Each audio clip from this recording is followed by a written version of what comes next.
Hello everyone, my name is Mrs. Chioma Chukwudile, a teacher with the Royal Family Academy.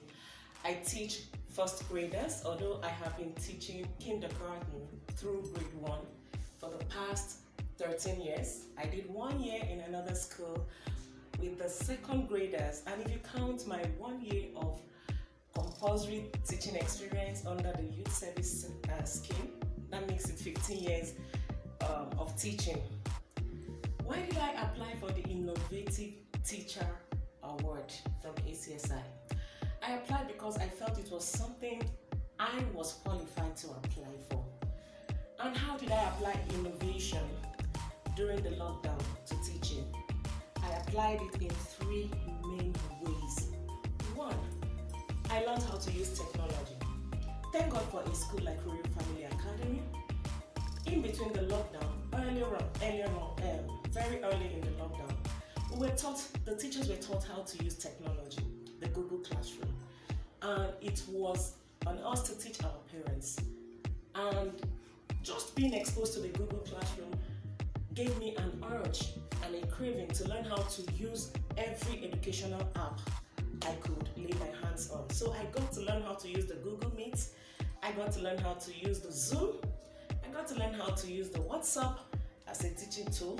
I used voice notes, I used physical videos, and in between, I had to think of other children who were not getting the same experience, and I started sending my video to the YouTube. By the last time I checked, I found out that one of my videos had already garnered 177 views. I'm sure it must have increased by now, showing that it's not just the 20 children in my class that benefited from such an innovative way of teaching. And I also thank God for ACSI, the job they are doing in a school like Royal Family Academy. As a teacher, I started learning about the philosophy of education a few years back.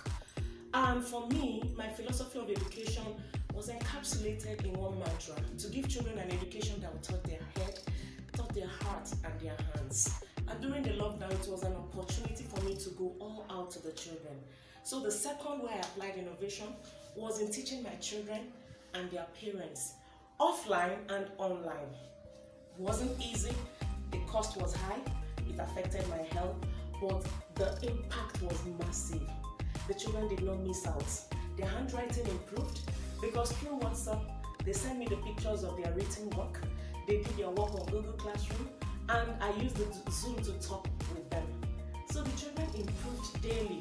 They had practical sessions, so their hands were put to use. Every aspect of learning, cognitive, psychomotive, affective. When they learned concepts like place value, you found them using beads, buttons, bean seeds to express their numbers. They had to learn how to use their piggy banks. When they learned about savings, they had to learn how to do creative writing, and that spurred me to do on the 27th of May a competition for the children on creative writing. And one of them emerged as the best writer because a panel of judges did the selection, and this panel were professionals in their own fields. A seamless, free, fair and clear selection process. She got 5,000 naira from me for that, and at the end of the day, what she wrote, I had to add and modify to write the second book I have published, which is Clumsy Nella Goes to the Fair. The third way I applied innovation is by thinking during the lockdown, how do I give back to my society?